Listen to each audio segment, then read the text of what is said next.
Tu sors encore sans me prévenir?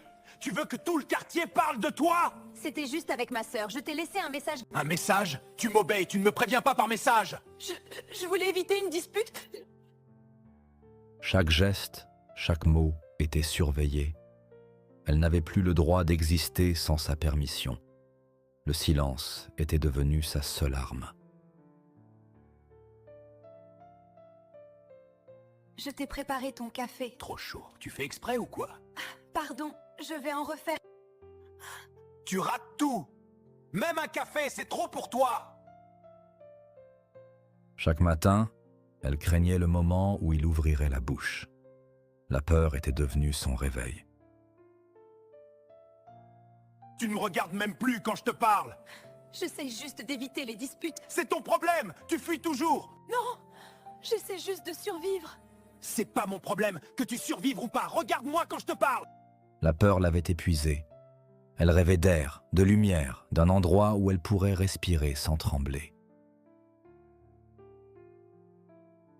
Vous semblez fatigué? Tout va bien? J'essaie juste de retrouver un peu de paix. Vous méritez mieux que la peur. Vous méritez la liberté. Et si c'était enfin possible? Pour la première fois depuis longtemps, elle sentit son cœur battre sans douleur. La douceur d'un regard venait de rallumer sa lumière. Tu dois penser à toi, Sarah, pas à ce qu'il dira. Et si changeait? Il ne changera pas tant que tu restes. Je crois que tu as raison, alors je pars. Ce soir-là, elle choisit la vie, pas la fuite, la liberté. J'ai tout essayé, Marc, mais l'amour ne survit pas à la peur. Cette fois, c'est vraiment fini.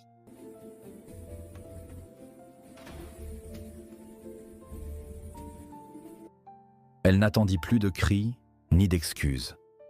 Elle laissa une lettre, quelques mots pour solder les blessures. Ce matin-là, elle quitta la maison sans bruit, et le silence, pour la première fois, ne lui faisait plus peur. Je suis venue te dire au revoir, ma sœur. Tu es prête? Oui, ma sœur, pour la première fois, je crois. Tu vas bien? Je ne pars pas loin, juste loin de la peur. Elle laissa derrière elle les blessures et les chaînes. Ce matin-là, elle emporta avec elle le silence, transformé en force. On est arrivé à l'heure, Sarah. Le train part dans 15 minutes. Oui, Adam, on a bien fait d'arriver un peu tôt.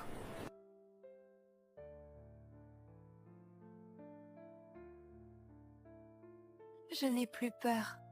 Tu es libre maintenant. Et tu mérites d'aimer sans douleur. Merci, Adam, de m'avoir appris à respirer. C'est toi qui t'es sauvée, Sarah, pas moi. Le train s'éloigne, emportant avec lui les blessures d'hier. Sarah ne fuit plus. Elle choisit simplement la paix. Ce voyage, c'est plus qu'un départ. C'est le début d'une vie où elle apprend enfin à s'aimer. Sarah! Tu es où? T'as encore osé sortir sans rien dire? Elle me cherche. Elle va voir quand elle rentrera.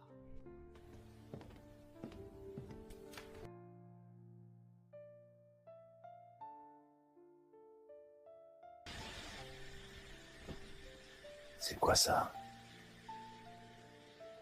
Marc, je pars sans bruit, comme j'ai appris à vivre trop longtemps, dans le silence. L'amour ne se mendie pas. Je ne t'en veux plus, je pars simplement pour me retrouver. Souviens-toi, je t'ai aimé, mais j'ai choisi de m'aimer aussi.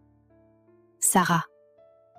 Il avait passé la nuit à ruminer sa colère, ivre de contrôle et d'orgueil. Mais au lever du jour, le silence lui répondit. Et dans ce silence, une lettre, la fin de son pouvoir. Sarah, pourquoi je t'ai blessé? Pourquoi j'ai cru que crier, c'était aimer? Reviens, Sarah, je changerai, je t'en supplie. Il comprit trop tard que l'amour ne se possède pas, qu'à force de vouloir régner, il avait tout détruit. Dans le silence qu'il craignait tant, il rencontra enfin sa vérité. Elle était partie, et cette fois, c'était pour toujours. Tu veux du miel ou juste nature, comme hier? Comme hier, mais avec un peu plus de toi dans la tasse. Si je pouvais, je mettrais tout mon cœur dedans. Tu mérites des matins sans peur, juste la paix et du thé chaud. C'est fou, tu sais, je redécouvre ce que c'est de respirer et de ne pas trembler pour un rien. Avec toi, tout semble simple. Parce que l'amour, Sarah, ce n'est pas un combat, c'est une douceur qu'on se donne, pas une force qu'on impose.